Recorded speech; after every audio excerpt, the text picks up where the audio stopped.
صحافت کی تاریخ پر میری کتاب صحافت سے ابلاغیات تک پر نامور محقق اور اردو ادب کی تاریخ کو مرتب کرنے والے ڈاکٹر انور سدید کا تبصرہ جو نوائے وقت میں 30 جنوری 2011 کو شائع ہوا۔ اس کتاب کے درجنوں ایڈیشن شائع ہو چکے ہیں۔ اس کتاب کا انگریزی ایڈیشن بھی شائع ہو چکا ہے۔ اللہ کی رحمت سے میری یہ کتابیں نصاب میں شامل ہیں۔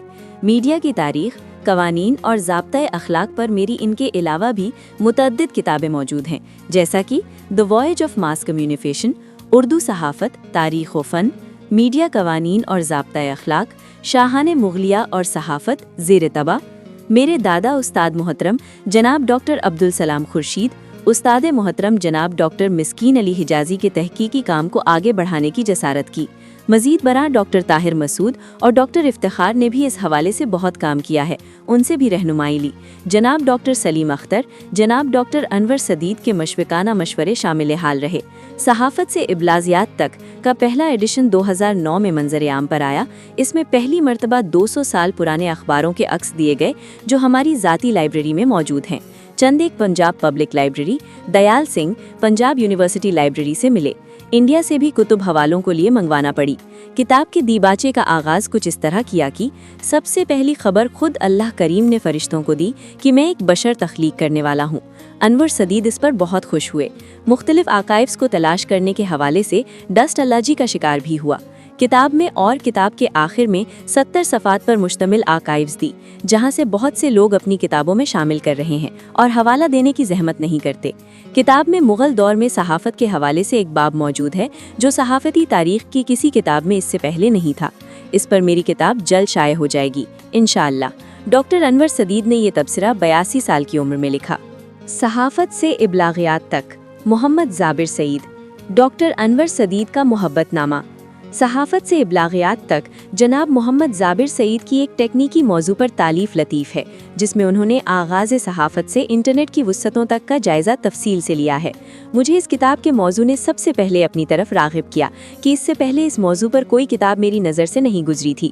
اس کتاب کی بنیادی خوبی یہ ہے کہ زابر سعید نے انگریزی زبان کی اس نوع کی معلوماتی کتابوں اور انگریزی انسائکلوپیڈیا پر انحصار نہیں کیا اور ملک کی مختلف لائبریریوں سے ماخذات تلاش کر کے اپنی معلومات کو خالص پاکستانی زاویے سے پیش کرنے کی کوشش کی ہے۔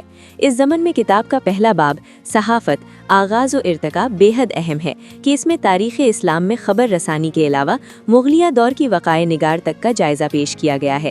ایک باب برِ صغیر کی ابتدائی صحافت کے بارے میں ہے، جس کی تسلسل میں برِ صغیر پاک و ہند میں مسلم صحافت کا جائزہ سامنے لایا گیا ہے۔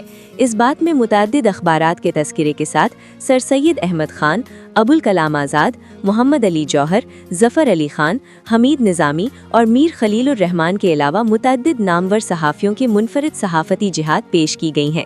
ایک باب 2 قومی نظریے اور تحریک پاکستان کے بارے میں صحافتی خدمات کا تذکرہ سامنے لاتا ہے۔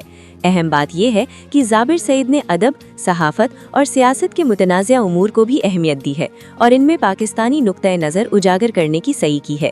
اس ضمن میں مسلم اخبارات جنہوں نے تحریک پاکستان کی مخالفت اور کانگریس کی ہمنوائی کی بے حد اہم ہے۔ صحافتی قوانین، پاکستان کے مختلف ادوار میں حکومت میں آزادی صحافت، پاکستان میں ریڈیو، ٹی وی اور فلم، عصر حاضر کا طلسم ہوش ربا انٹرنیٹ جیسے ابواب میں قیمتی اور نایاب معلومات جمع کر دی گئی ہیں۔ اب میں کہہ سکتا ہوں کہ یہ کتاب صحافت کے بارے عہد قدیم سے عہد جدید تک معلومات کا خزانہ ہے اور مصنف زابر سعید کا ذہن انسائکلوپیڈک قرار دیا جا سکتا ہے۔ ڈاکٹر انور سدید کا یہ تبصرہ نوائے وقت میگزین میں 30 جنوری 2011 کو شائع ہوا اور زابر سعید انسٹیٹیوٹ آف میڈیا اسٹڈیز نے تاریخ کی درستگی اور طالب علموں کی رہنمائی کے لیے جاری کیا۔ Welcome to ZIMS, the Zabir Said Institute of Media Studies. Wisdom, education and intellect for your future.